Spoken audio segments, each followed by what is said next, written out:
friends. Today we're reading A Bug's Life. It was right in the middle of the harvest that an ant named Flik had an idea. Flik was always inventing things. This idea wasn't so bad, an automatic harvester. But Princess Ada wouldn't listen to Flik.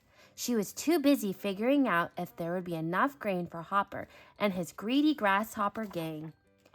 Every year the grasshoppers came to demand food from the ants. This year, for the first time, Ada was in charge of the harvest. Suddenly they could hear the grasshoppers coming. Ada was flustered. The queen took over. "Quickly, everyone, into the anthill. You too, Dot," she said to her younger daughter. The ants left the grasshoppers' grain piled up on an offering stone.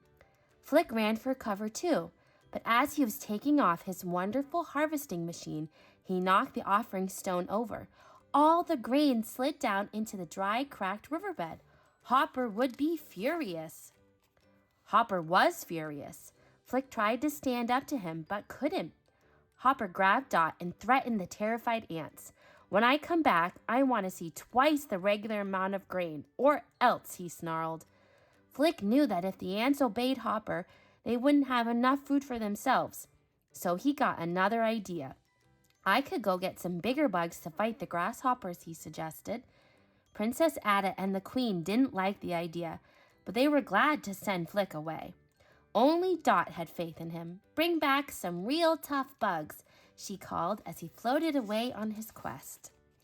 Far away from Ant Island, an audience of rowdy flies was booing yet another circus performance. P.T. Flea, the circus owner, had enough.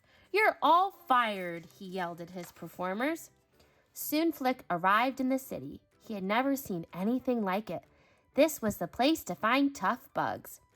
Flik found the out-of-work circus bugs in a run-down tavern. He thought they were warriors. They thought he was looking for circus bugs. Oops. The circus bugs thought Flik was offering them a contract to perform for the ants. So away they flew to Ant Island, dreaming of applause and full employment. When they got to Ant Island, the circus bugs found out what the ants expected. "Flik," Rosie the spider told him, "we're not fighters, we're circus stars." The circus bugs quietly slipped away.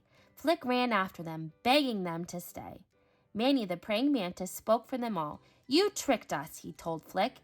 "You talked about our talents. We thought you were hiring us for a show." Flik was about to plead some more when he saw something that terrified him. It was a bird who ate bugs. "Run!" he yelled. As they ran, Flik and the circus bugs saw Dot floating toward them. The bird had seen Dot too. Swiftly, Francis flew up and grabbed the princess. While Slim held Heimlich up to distract the bird, Flik and the others helped Dot and Francis escape. Then they all flew into a prickly bush. The bird flew away.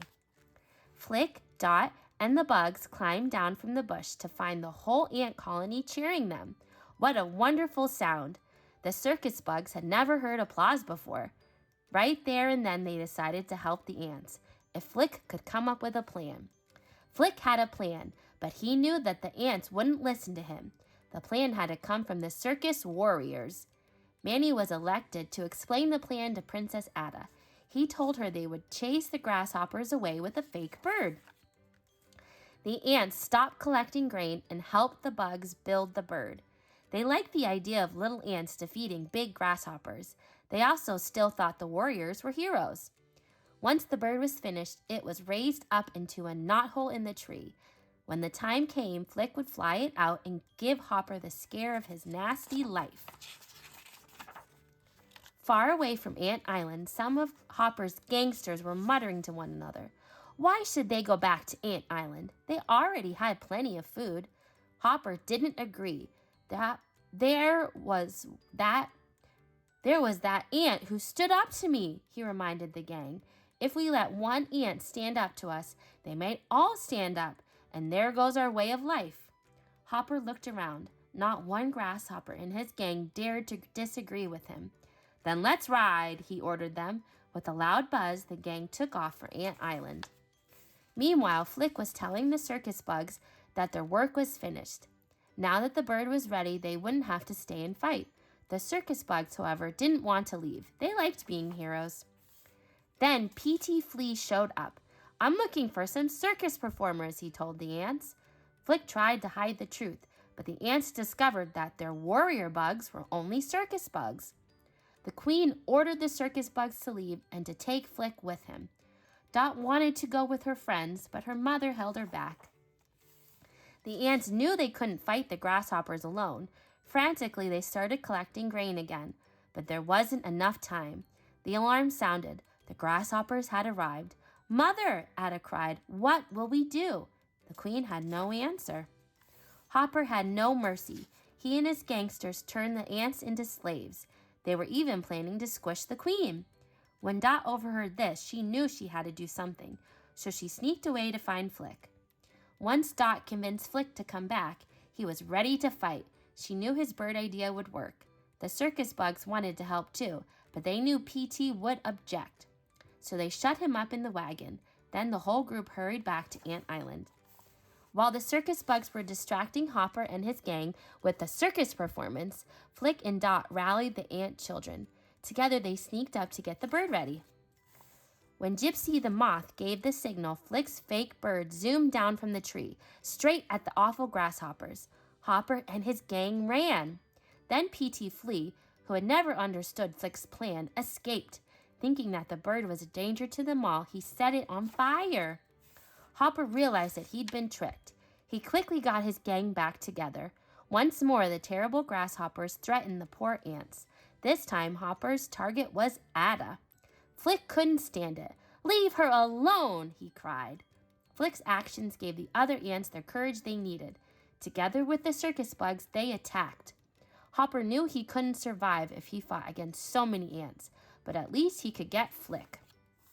Suddenly, it started to rain, and everyone ran for cover.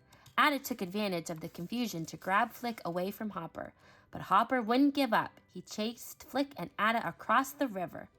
Flik got another idea. He remembered where the real bird had its nest. He told Ada where to fly. When Hopper saw the bird, he laughed. "Another one of your little bird tricks," he jeered.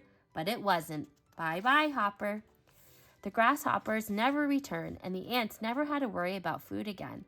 The following spring, P.T. Flea's circus set out on a victory tour. A few of the ants even joined them, wanting to see the world as Flik had done. They left Flik with Ada and the rest of the colony. He would be happy inventing things to make ant life easier. He'd had enough of adventure, and home was where he wanted to stay. Wow, what a wonderful story. Make sure you like and subscribe for more Read Aloud fun. Have a great day.